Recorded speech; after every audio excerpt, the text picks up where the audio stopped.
Welcome friends, আমি সুব্রত আর আপনারা দেখছেন আমাদের ইউটিউব চ্যানেল এসকে ওয়ার্ল্ড। তো ফ্রেন্ডস, 14 ফেব্রুয়ারি যে পুলওয়ামাতে যে জঙ্গি হামলা হয়ে গেছে, সেই জঙ্গি হামলার প্রতিবাদ কিন্তু গোটা দেশে বিক্ষোভের সৃষ্টি হয়েছে। আর এই জঙ্গি হামলার প্রতিবাদও কিন্তু শুরু হয়ে গেছে। তো ফ্রেন্ডস, এই প্রতিবাদ নেওয়াটা ঠিক কীভাবে এবং কীভাবে করা হচ্ছে, তো সেটা নিয়ে আজকের ভিডিওতে আমি আপনাদের সঙ্গে আলোচনা করছি। তো ফ্রেন্ডস, এখনও পর্যন্ত যদি আপনারা আমাদের চ্যানেলকে সাবস্ক্রাইব না করে থাকেন, তাহলে অবশ্যই ভিডিওর নিচে যে লাল সাবস্ক্রাইব বাটন রয়েছে সেখানে ট্যাপ করে চ্যানেলকে সাবস্ক্রাইব করুন। আর সাবস্ক্রাইব হয়ে যাওয়ার পর বেল আইকনকে অবশ্যই ট্যাপ করুন, যাতে নতুন ভিডিওর নোটিফিকেশান আপনি সবার আগে পেয়ে যান। তো ফ্রেন্ডস, যারা আমাদের চ্যানেলে এই ভিডিওর সঙ্গে যুক্ত হচ্ছেন তাদেরকে স্বাগতম। আর তাদের উদ্দেশ্যে আমি আপনাদের কাছে বলছি যে আপনারা অবশ্যই চ্যানেলকে সাবস্ক্রাইব করুন, তাহলে নতুন ভিডিওগুলি আর আপনাদের মিস হবে না। তো ফ্রেন্ডস, চলুন শুরু করছি আজকের এই ভিডিওটি।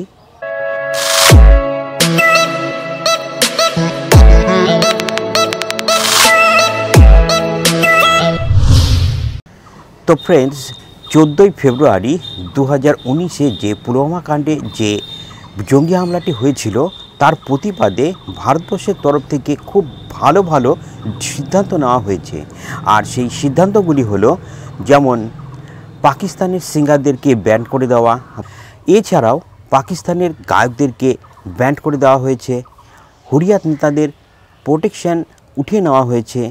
এই ধরনের ভালো ভালো সিদ্ধান্ত নেওয়া হয়েছে ভারতীয় তরফ থেকে। এছাড়াও রিলায়েন্স কোম্পানি যে স্পন্সরশিপ দিচ্ছিল সেটিকে বন্ধ করে দিয়েছে। এছাড়াও পাকিস্তানের পাক সিঙ্গার এবং অ্যাক্টরদেরকে ব্যান করে দেওয়া হয়েছে। এছাড়াও বেশ যে ম্যাচ সম্প্রচার করা হচ্ছিল, সেই সম্প্রসারণও কিন্তু ওয়ার্ল্ড ওয়াইজ বন্ধ করে দেওয়া হয়েছে। তো ফ্রেন্ডস, এই ভালো ভালো সিদ্ধান্তগুলি নেওয়ার ফলে ডাইরেক্টলি এফেক্ট হচ্ছে পাকিস্তানের ওপরে। কিন্তু ফ্রেন্ডস, এখন যে সিদ্ধান্তটি নেওয়া হয়েছে, সেই সিদ্ধান্তটির ফলে কিন্তু পাকিস্তানের অর্থনীতি একদম ভেঙে জুড়ে চুরমার করে দেবে। তো ফ্রেন্ডস, কী সেই সিদ্ধান্ত যার ফলে পাকিস্তানের একদম মেরুদণ্ড ভেঙে দেবে? তো ফ্রেন্ডস, আপনারা যদি ভারতবর্ষকে ভালো লাগে বা আপনি যদি ভারতবর্ষের বাসিন্দা হয়ে থাকেন, আপনি যদি ভারতবাসীকে সত্যই ভারতবাসেন, তাহলে অবশ্যই এই ভিডিওটিকে কিন্তু একটি লাইক করবেনই করবেন। আর ভিডিওর কমেন্টসে কিন্তু সেই কথাটি অবশ্যই লিখবেন যা আমি ভিডিওর লাস্টে বলবো। তো চলুন বন্ধুরা, এইবার দেখে নিচ্ছি কী সেই বড় সিদ্ধান্ত বা কী সেই বিগ নিউজ যার ফলে পাকিস্তানের একদম সরাসরি অর্থনীতির উপরে আঘাত করতে পারবে ভারত। তো ফ্রেন্ডস, বিজেপির একজন মন্ত্রী নীতিন গোয়েল উনি জানিয়েছেন যে গত 14 ফেব্রুয়ারি 2019-এ পুলওয়ামায় যে আত্মঘাতী জঙ্গি হামলা হয়েছিল, সেই ঘটনারই পরিপ্রেক্ষিতে বা বিরুদ্ধে ভারত সরকার থেকে সিদ্ধান্ত নেওয়া হয়েছে যে পাকিস্তানে জল সরবরাহ বন্ধ করে দেওয়া হবে। বৃহস্পতিবার দিন নীতিন গডকরি এই কথা টুইট করে জানিয়েছেন তার অফিসিয়াল টুইটার পেজে। টুইটে তিনি লিখেছেন যে পাকিস্তানে জল সরবরাহ করা বন্ধ করে দেওয়ার সিদ্ধান্ত নিয়েছে আমাদের সরকার। তিনি আরও বলেছেন যে পূর্বের নদীর জলের দিক পরিবর্তন করে তা সরবরাহ করা হবে জম্মু কাশ্মীরে। আপনাদেরকে জানিয়ে রাখি যে এই সিদ্ধান্তের ফলে কিন্তু পাকিস্তানে প্রচুর পরিমাণে অসুবিধায় পড়তে হবে, কারণ জল হচ্ছে জীবন।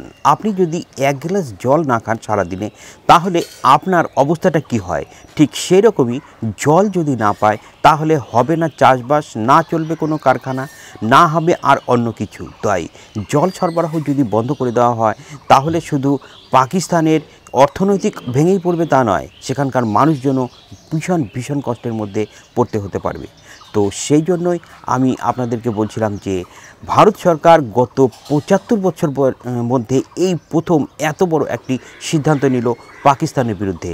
তো ফ্রেন্ডস, নীতিন গডকরি যে কথাটি টুইটারে লিখেছিলেন, সেই কথাটি হলো, under the leadership of Hornbill PM sir Narendra Modiji, our government has decided to stop our share of water which used to flow to Pakistan.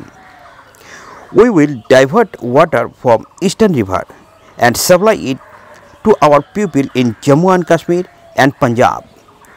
তো ফ্রেন্ডস, আপনারা বুঝতে পারলেন যে নরেন্দ্র মোদীজি এই মন্ত্রী নিতিন গডকরি কি টুইট করেছেন। তো এটি কিন্তু একটি সরকারি সিদ্ধান্ত, আর এত বড় সিদ্ধান্তর ফলে পাকিস্তানের অসুবিধা হবেই হবে। এছাড়াও কেন্দ্রীয় মন্ত্রী নিতিন গডকরি আরও বলেন যে সমস্ত নদীর জল পাকিস্তানের দিকে যায় সেই সমস্ত নদীর জলের গতি পরিবর্তন করে দেওয়া হবে এবং সেই সমস্ত নদীর জলকে ফেলা হবে যমুনা নদীতে।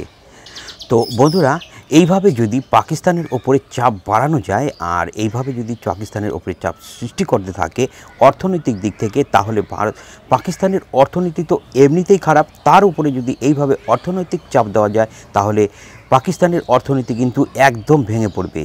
আর পাকিস্তান যে মেইন কমান্ডার জয়শ মোহাম্মদের সেই মাসুদ আজহার, তাকে কিন্তু ভারতের হাতে দিতে বাধ্য হবে পাকিস্তান। তো ফ্রেন্ডস, ভারতের এই সিদ্ধান্তটি জানবার পর আপনাদের কি মনে হয় বা আপনারা কি মনে করছেন বা আপনারা কি চাইছেন, তো সেটি আপনারা অবশ্যই আমাদের এই ভিডিওর কমেন্ট বক্সে লিখবেন। এবং আপনার যদি এই সিদ্ধান্তর ফলে খুশি হন সেক্ষেত্রে আপনি কিন্তু অবশ্যই ভিডিওটিকে একটি লাইক করবেন।